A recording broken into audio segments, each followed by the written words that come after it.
नमस्कार, स्वागत है आपका दृश्य न्यूज़ में। मैं आपके साथ संदीप पोईवाल। दोस्तों, जैसे कि आपको पता है, हम समय-समय पे आपकी मुलाकात करवाते रहते हैं। आज भी हम आपकी मुलाकात करवाने जा रहे हैं एक युवा से। जैसे कि हम हमेशा बोलते हैं कि युवा देश की रीढ़ की हड्डी है। युवा बढ़ेगा तो देश भी बढ़ेगा। तो मुलाकात करवाने जा रहे हैं अभिषेक शर्मा जी से, जो कि भाजपा में मंडल अध्यक्ष है सौत मोहल्ले से।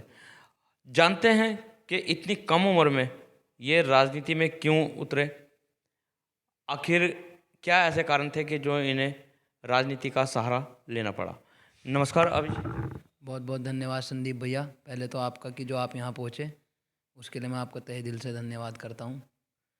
जो आपने कहा कि राजनीति में उतरने का मकसद एक तो यह है कि हम मोदी जी से प्रताड़ित होकर, कि मोदी जी की हमने जो देखी है कि मोदी जी कार्य कर रहे हैं, युवाओं को लेके सोच उनकी बहुत उज्जवल सोच है, उसको लेकर हम राजनीति में उतरे हैं। कोई हमारा राजनीति में उतरना मकसद कोई चुनाव लड़ना या कुछ नहीं है। हमारा तो जनता की सेवा करना और जो हमारा समाज है, सबकी सेवा करके चलें, उसके करने के लिए हम राजनीति में उतरे अभिषेक हैं। जी, आपने अगर जो कार्य की बात करी है कि मोदी जी कार्य कर रहे हैं, तो कार्य तो इंदिरा गांधी ने भी किए हैं, राजीव गांधी ने भी किए हैं और भी देश के प्रधानमंत्री रहे हैं। चौधरी चरण सिंह जी हैं, उन्होंने भी किए हैं। बहुत लोगों ने देश के लिए कार्य करे हैं और देश हित में बहुत सारे विकास भी किए हैं। आखिर मोदी ही क्यों फिर? देखिए, आपने ये बहुत ही अच्छा प्रश्न किया कि और भी जो जनप्रतिनिधि रहे हैं, उन्होंने सबने अपने हिसाब से अपने अपने कार्य किए हैं।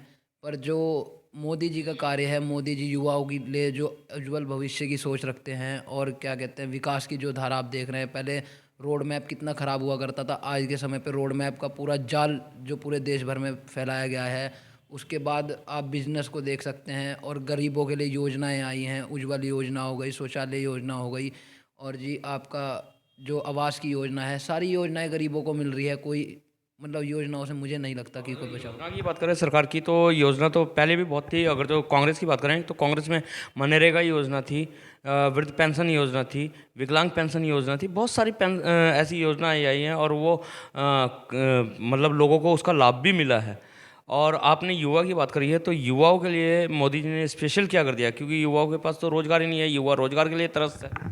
रोज़गार की जैसे आपने बात करी, रोज़गार तो सबको मिल रहा है। जो जितना काबिलियत है उसको उस हिसाब से रोज़गार मिल रहा है। और मोदी जी की जो आप कह रहे हैं कि योजनाएँ पहले भी थी पर वो धरातल पे नहीं आती थी। वो मेरे हिसाब से 100 में से 10% लोगों को मिलती थी, 90% लोग उससे प्रताड़ित रह जाते थे। अब के टाइम पर वो जो योजनाएँ आ रही हैं, वो पूरी की 100 के 100% धरातल पे लोगों को मिल रही है। चाहे उसमें हिंदू वर्ग हो, चाहे मुस्लिम वर्ग हो, चाहे सिख हो, चाहे ईसाई हो, सबको समान रूप से पूरी योजनाओं का लाभ मिल रहा है। तो इसको देखते हुए धरातल पे जो योजनाओं का कार्य हो रहा है, तो मोदी सरकार मुझे लगता है कि बहुत ही अपने हिसाब से बहुत 100% अच्छा काम कर रही है। इससे हम प्रेरित होकर भाजपा में शामिल हुए हैं। लेकिन रोजगार में अगर जो कोई वैकेंसी निकलती है, उसका पेपर होता है, तो या तो पेपर लीक हो जाता है या फिर वो क्या नाम, नकल होते हैं। उसमें भी भाजपा के ही सबसे ज़्यादा नेता पाए जाते हैं इस मामलों में। देखिए, आपने भी बहुत अच्छा प्रश्न किया कि पेपर लीक हो जाते हैं। पहले के ज़माने में भी पेपर लीक हुए हैं। कोई आज पहली बार ऐसा नहीं हुआ कि पेपर लीक हो रहे हैं। आप राजस्थान में देख लीजिए, कहीं भी देख लीजिए, हर जगह पेपर लीक होता है। पहली बार उत्तराखंड के अंदर हमारे यशस्वी प्रधान वो मुख्यमंत्री पुष्कर सिंह धामी जी नकल विरोधी कानून लाए हैं, जिसमें बहुत ही सख्त कानून है कि अगर कोई नकल विरोधी कराता है तो उसे 10 साल की सज़ा और 10 लाख रुपए का जुर्माना होगा। इसमें भी बहुत मैं यशस्वी मुख्यमंत्री पुष्कर सिंह धामी जी का धन्यवाद करता हूँ कि उन्होंने युवाओं के बारे में सोचा कि अब अगर कोई नकल विरोधी नकल कराता है तो उसे सज़ा भी होगी और जुर्माना भी होगा। नहीं, नकल के बारे में तो सोच रहे हैं, लेकिन जो लिप्त हैं इन मामलों में वो अधिकतर भाजपा के ही नेता हैं। देखिए, ऐसा कोई नेता होगा मेरे हिसाब से जो लिप्त नहीं होता।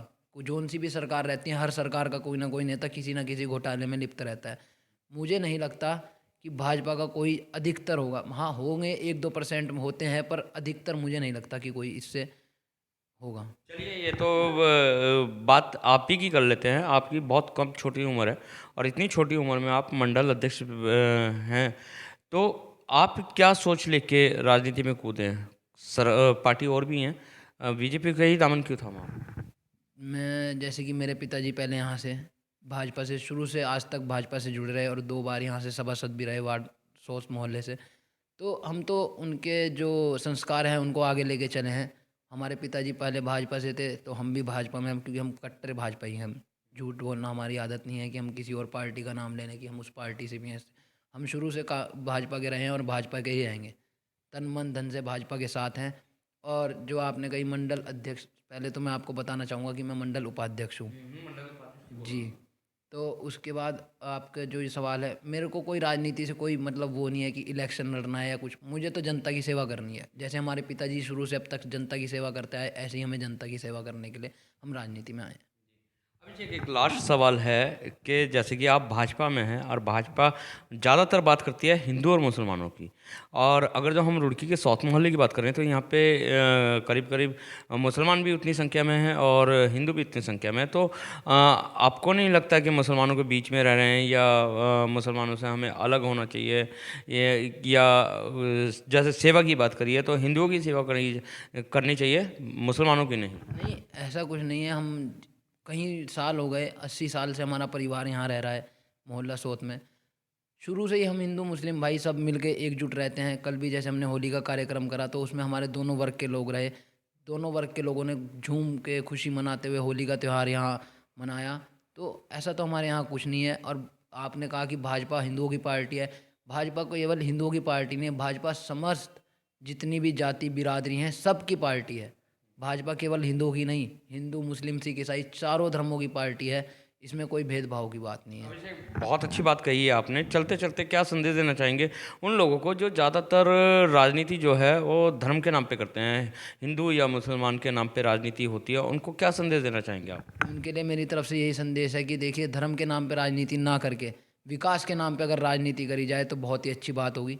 कि जनता को क्या चीज़ का लाभ मिलना चाहिए, किस चीज़ से जनता दुखी है, उस विषयों को देख के अगर राजनीति करें तो मेरे हिसाब से बहुत ही अच्छा कार्य रहेगा। जी, बहुत बहुत धन्यवाद हमारे चैनल में जुड़ने के लिए। तो सुना आपने, ये थे हमारे साथ अभिषेक शर्मा, जिन्होंने बहुत ही अच्छी बात करी है कि अगर जो विकास के नाम पे राजनीति हो तो ज़्यादा अच्छा है, धर्म के नाम पे राजनीति नहीं। क्योंकि हमारा देश जो है हिंदू मुसलमान सिख ईसाई सभी मिलके रहते हैं। जैसे चारों मौसम होते हैं उसी तरीके से यहाँ पे चार वर्ग हैं।